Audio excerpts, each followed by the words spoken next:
ई market place में करीब करीब 55% कारोबारी हैं और एमएसएमई के जरिए ये कारोबारी हैं। गवर्नमेंट के ई मार्केट प्लेस यानी जीईएम का लक्ष्य सार्वजनिक खरीद में पारदर्शिता और तेजी लाना है। मैं स्वागत करना चाहता हूं इस समय डॉक्टर आलोक मिश्रा का। आप सीईओ हैं एमफिन के, माइक्रो फाइनेंस इंस्टीट्यूशंस नेटवर्क। बहुत बहुत धन्यवाद आपका डॉक्टर मिश्रा। मैं सबसे पहले आपसे ये पूछना चाहता हूं, देखिए बहुत सारे जो एमएसएमई सेक्टर हैं और माइक्रो इंडस्ट्रीज हैं, एंटरप्राइजेज हैं, उनको फाइनेंस की जरूरत पड़ती है, उनको लोन की जरूरत पड़ती है और इसको लेकर के सरकार ने एक बड़ी मुहिम भी चलाई थी कोविड के दौरान। बहुत मोटा एक पैकेज भी लगाया था कि ये रीढ़ की हड्डी दोबारा खड़ी हो जाए। आपका अनुभव क्या रहा है कि अभी कितना चोटिल है एमएसएमई और फंड्स को लेकर के क्या स्थिति है और क्या उम्मीदें हैं बजट से? धन्यवाद संकेत जी। देखिए, आपने जो कहा कि कोविड की मार सबसे अधिक इसी सेक्टर को पड़ी थी, वो एकदम सत्य है और रिकवरी हो रही है, लेकिन अभी भी बहुत सी सहायता की उनको अपेक्षा है। लेकिन कोविड के पहले भी अगर हम देखें तो जैसा आपने पहले ही अपने उसमें कहा कि प्रायतः 90% जो एमएसएमई का कंपोजिशन है वो माइक्रो और माइक्रो से नीचे नैनो एंटरप्राइजेस का है।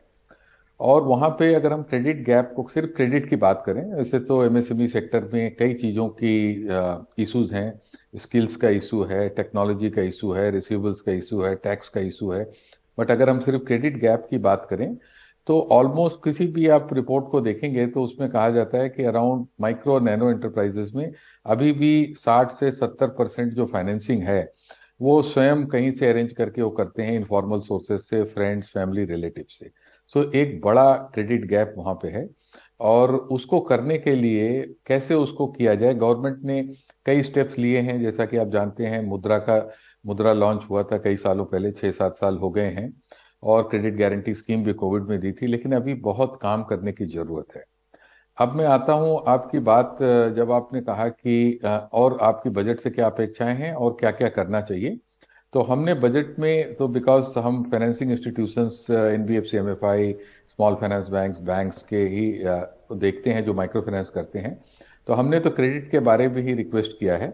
और मूलतः 3 प्रकार की रिक्वेस्ट हैं। एक कि रीफाइनेंस की जो फैसिलिटी है वो कहीं सिडबी ऐसे डीएफआई में एक लार्ज कॉर्पस बना के रखी जाए, ताकि जो बैंकों से लोन एनबीएफसीज को जाता है, और ये इसलिए जरूरी है क्योंकि एनबीएफसीज ही रिटेल लोन, जो छोटे लोन होते हैं 35,000, 50,000, 75,000, 1 लाख, इसमें फीट ऑन द ग्राउंड चाहिए होता है। ये एनबीएफसी का कॉस्ट स्ट्रक्चर ही कर सकता है और वो उसमें स्पेशलाइज्ड भी हैं, जैसे कि माइक्रो फाइनेंस इंस्टीट्यूशन। तो उनके लिए एनबीएफसी, एमएफआईज को एक क्रेडिट लाइन बनी रहे, इसके लिए बैंक से लोन मिलता है, लेकिन उसमें स्थायित्व तो अक्सर नहीं रहता है, कभी कम होता है, कभी ज़्यादा हो जाता है इकोनॉमिक साइकिल पे। तो हमने कहा इसके लिए एक डेडिकेटेड रीफाइनेंस फैसिलिटी अगर सिडबी में बना दी जाए, या नाबार्ड भी कंसीडर किया जा सकता है, तो उससे बहुत फायदा होगा। दूसरा, हमने कहा है कि जो कोविड पैंडेमिक में गवर्नमेंट ने क्रेडिट गारंटी स्कीम लाई थी, उससे बहुत लाभ हुआ। और उसमें क्रेडिट गारंटी, अभी भी गवर्नमेंट ने सॉवरेन गारंटी दी थी, लेकिन उस गारंटी का एक भी पैसा इन्वोक नहीं हुआ, मतलब पैसा एनपीए नहीं हुआ कि बैंक्स ने वापस गवर्नमेंट को बोला कि आप गारंटी कवर दीजिए। तो अभी भी जब रिकवरी की जरूरत है सेक्टर में, तो उस गारंटी स्कीम को थोड़ा इनलार्ज करके फिर से लगा देना चाहिए। और तीसरा, इक्विटी की बहुत प्रॉब्लम रहती है, तो वो इक्विटी के लिए एनबीएफसी, एमएफआईज की इक्विटी के लिए हमने रिक्वेस्ट किया है कि government India micro finance equity fund का कॉर्पस बढ़ाए और उससे सैंक्शंस को जरा गति दे। जी डॉक्टर मिश्रा, बहुत बहुत धन्यवाद विस्तार से अपनी बात रखने के लिए। आपका एमएसएमई सेक्टर को क्या चाहिए उसके लिए आपने जो बताया।